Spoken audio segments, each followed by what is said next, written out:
Excellencies, BRICS business समुदाय के leaders, आप सबको नमस्कार। मुझे खुशी है कि दक्षिण अफ्रीका की भूमि पर रखते ही हमारे कार्यक्रम की शुरुआत ब्रिक्स बिजनेस फोरम से हो रही है। सबसे पहले मैं राष्ट्रपति रामाफोसा को उनके निमंत्रण और इस बैठक के आयोजन के लिए बहुत बहुत धन्यवाद देता हूं। ब्रिक्स बिजनेस काउंसिल को 10वीं वर्षगांठ पर बहुत बहुत बधाई और शुभकामनाएं देता हूं। पिछले 10 वर्षों में ब्रिक्स बिजनेस काउंसिल ने हमारे आर्थिक सहयोग को बढ़ाने में बहुत महत्वपूर्ण भूमिका निभाई है। 2009 में जब ब्रिक्स की पहली समिट आयोजित की गई थी, तब विश्व एक बड़े आर्थिक संकट से बाहर आ रहा था।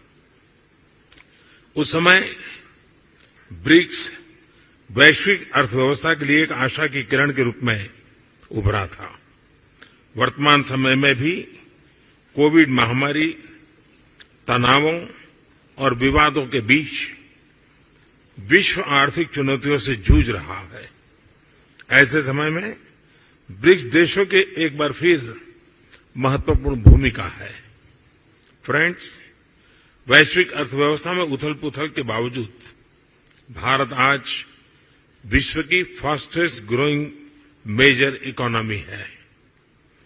जल्द ही भारत $5 ट्रिलियन इकोनॉमी बन जाएगा। इस बात में कोई संदेह नहीं कि आने वाले वर्षों में भारत विश्व का ग्रोथ इंजन होगा।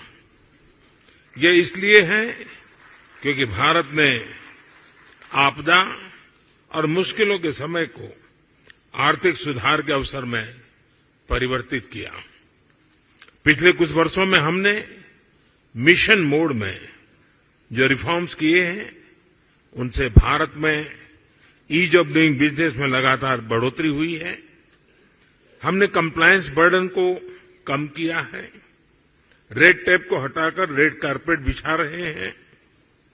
जीएसटी और इंसॉल्वेंसी एंड बैंक्रप्सी कोड के लागू होने से इन्वेस्टर कॉन्फिडेंस बढ़ा है। रक्षा और अंतरिक्ष जैसे क्षेत्र जिनको प्रतिबंधित माना जाता था, आज प्राइवेट सेक्टर के लिए खोल दिए गए हैं। हमने पब्लिक सर्विस डिलीवरी और गुड गवर्नेंस पर विशेष रूप से ध्यान केंद्रित किया है। टेक्नोलॉजी के इस्तेमाल से भारत ने फाइनेंशियल इंक्लूजन की और एक बड़ी छलांग लगाई है। इसका सबसे अधिक लाभ हमारी ग्रामीण महिलाओं को मिला है। आज एक क्लिक से भारत में करोड़ों लोगों को डायरेक्ट बेनिफिट ट्रांसफर किए जाते हैं। अब तक $360 बिलियन से भी अधिक ऐसे ट्रांसफर किए जा चुके हैं। इससे सर्विस डिलीवरी में पारदर्शिता बढ़ी है और भ्रष्टाचार और मिडलमैन कम हुए हैं। प्रति गीगाबाइट डाटा की कीमत में भारत सबसे किफायती देशों में है। आज भारत में स्ट्रीट वेंडर से लेकर बड़े बड़े शॉपिंग मॉल तक यूपीआई यानी यूनिफाइड पेमेंट इंटरफेस का इस्तेमाल किया जाता है।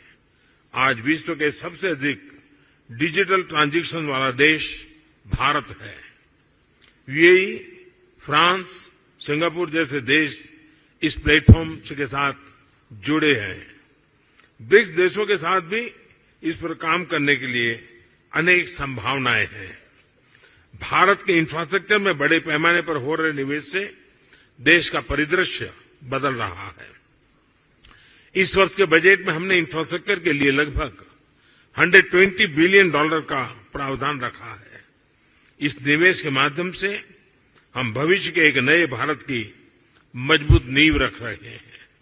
रेल, रोड, वाटरवे, एयरवेज हर क्षेत्र में तेज गति से बदलाव आ रहा है। आज भारत में 10,000 किलोमीटर प्रति वर्ष की रफ्तार से नए हाईवे बन रहे हैं। पिछले 9 वर्ष में एयरपोर्ट की संख्या दोगुनी हुई है। निवेश और उत्पादन को बढ़ाने के लिए हमने प्रोडक्शन लिंक इंसेंटिव स्कीम्स लागू की हैं। लॉजिस्टिक्स कॉस्ट कम होने से भारत का मैन्युफैक्चरिंग सेक्टर कॉम्पिटिटिव हो रहा है। रिन्यूएबल एनर्जी के क्षेत्र में भारत वर्ल्ड लीडर में से एक है।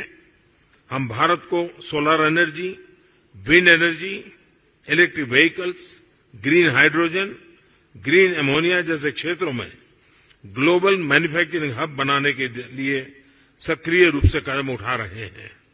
स्वाभाविक है कि इससे भारत में रिन्यूएबल टेक्नोलॉजी का एक बड़ा मार्केट बनेगा।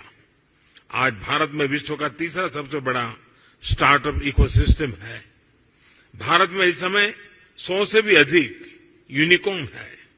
आईटी, टेलीकॉम, फिनटेक, एआई और सेमीकंडक्टर्स जैसे क्षेत्रों में हम make in India, make for the world के विजन को आगे बढ़ा रहे हैं। इन सभी प्रयासों का सामान्य जन के जीवन पर प्रत्यक्ष रूप से सकारात्मक प्रभाव पड़ा है। पिछले 9 वर्षों में लोगों की आय में लगभग 3 गुना वृद्धि हुई है। भारत के आर्थिक विकास में महिलाओं की सशक्त भागीदारी रही है। आईटी से लेकर स्पेस तक, बैंकिंग से लेकर हेल्थ केयर तक महिलाएं पुरुषों के साथ कंधे से कंधा मिलाकर देश की प्रगति में योगदान दे रही है। भारत के लोगों ने 2047 तक एक विकसित राष्ट्र बनाने का संकल्प लिया है। फ्रेंड्स, मैं आप सभी को भारत की विकास यात्रा में शामिल होने के लिए आमंत्रित करता हूं। कोविड महामारी ने हमें रेजिलिएंट और इंक्लूसिव सप्लाई चेन्स के महत्व को सिखाया है। इसके लिए आपसी विश्वास और पारदर्शिता बहुत ही महत्वपूर्ण है।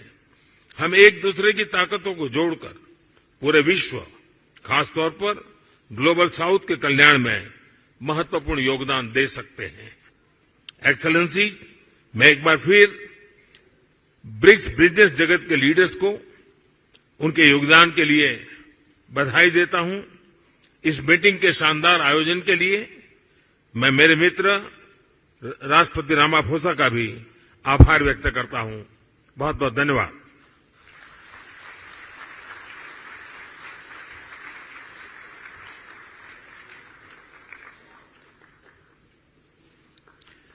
I'd like to